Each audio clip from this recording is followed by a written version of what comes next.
Everyone, and welcome to another Top 5 Records video, and today I'm going to be counting down the 5 best albums from 1998. And without further ado, let's just kick it off. At number 5, Placebo, Without You, I'm Nothing. This is the second album for Placebo, and this is the one that really struck it for me. I like everything about this record.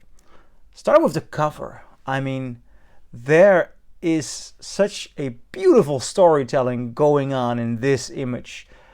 The distance, the growing apart, the lack of proper conversation, and it's this social dark bitterness that is dripping all throughout this record. It may have a lot to do with the voice and the cynical tone by Brian Molko, who really tried to sound less nasal and less high-pitched on this record than on their first record. Nevertheless, Brian Molko just drips with a certain tone of sadness, a cynicism, a sexual ambiguity, and a danger in a certain part. It's as if Brian Molko could bite, and as if he is on the edge of biting. I love that. It brings such a beautiful, unique identity to this record. Great lyrics, great alternative rock vibe, and it breathes an atmosphere. The title track, Without You I'm Nothing, is gorgeous. I believe in the same year or a year later they even recorded with David Bowie. Molko even befriended Bowie. This really is one of those bands Bowie loved in the 90s. It has all that beautiful alternative rock and ambiguity to it. A masterpiece. At number 5, Placebo, Without You, I'm Nothing. At number 4, a record that I have talked about more often on this channel, because I really think this is a beautiful, rare gem by Willie Nelson. Teatro. And Teatro, you may think 90s country or anything starting in the 80s has a certain... Well, I pretty often do not dig country from that era. But something Willie Nelson achieved, and especially in this case, is a unique sound. Not the polished, horribly, heavily reverbed stuff pretty often coming from Nashville, but he found his unique sound. And for me, this record is all about sound. Teatro was recorded in an old cinema. And what that does to the acoustic of this record is just beautiful, gorgeous. They recorded with a 9-piece band, and it's produced by Daniel Lanois. And the 9-piece even has Emmylou Harris in there.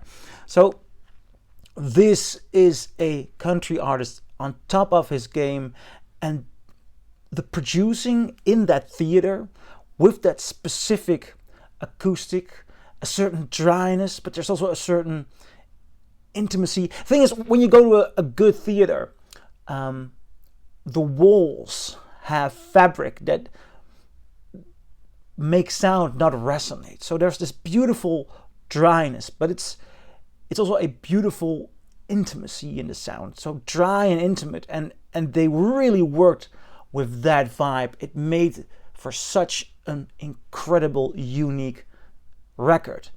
It's country in its all unique way. At number 4, Willie Nelson, Teatro.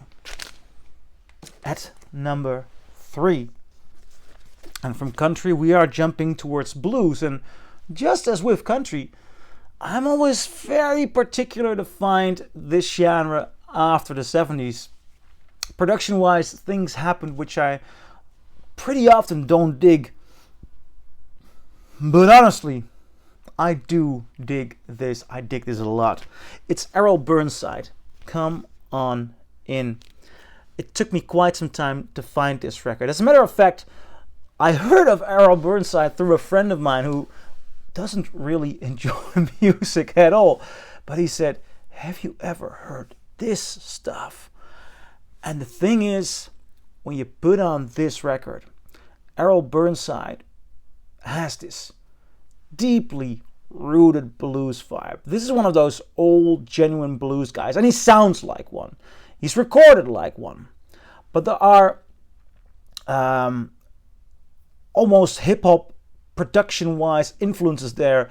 There are R&B beats that perfectly mix together with the gorgeous voice and the gorgeous sounds and guitar of Burnside. I mean, this is a beautiful occasion in which, I think that happens rarely, in which a more modern, or for 1998, modern approach to producing works incredibly well with the genuine old stuff. This is one beautiful record. Oh, there's some filth in the back of my sleeve. I hate that. This is top of the notch. Errol Burnside, Come On In. Number 2, the second best album of 1998. I did a video about my top 5 Madonna records, and there are a lot of people on my channel who do not like Madonna. So, yeah, but I have to be honest. Because this one, Ray of Light, is a masterpiece of Madonna. Madonna reinventing the sound of pop music as no one has ever done. Well, reinventing is something people kept doing, but the sound of this, no one has ever done. This record is so filled with so many incredible, gorgeous songs. I mean, we're talking about Ray of Light, Frozen, The Power of Goodbye, just to name a few. And not only are the melodies and the lyrics very good, and are these songs that, though incredibly unique and layered and personal, these are also songs that really work well when you're walking in a supermarket or when you're on a dance floor. This is a rare record that combines artistic integrity with a genuine all-round compatibility. I mean, that is quite something. There are not a lot of records whom I can say that is the case. Madonna did something really incredible. This is just, again, I'm using the word masterpiece. A masterpiece at number 2. Number 1, something more alternative. And I love this one to death. Neutral Milk Hotel, The Airplane Over the Sea. And I do not remember who introduced me to this record. It may even be that I was just years ago, because I've been listening to this for quite some time. I've been going through lists with best albums, and somehow I got into this alternative rock, indie rock with psychedelic folk influences. And there's this beautiful, gorgeous beat and rhythm to it. This record is as if you're opening a world of its own. There are so many fantastic things going on here. Opening with The King of Carrot Flowers, beautiful rhythm track. The beautiful thing is something seems to be missing every now and then, and that keeps you drawn into it, which I really love. The King of Carrot Flowers, part 1, part 2, and part 3. Then we get into The Airplane Over the Sea, Two-Headed Boy. The Fool is a great song.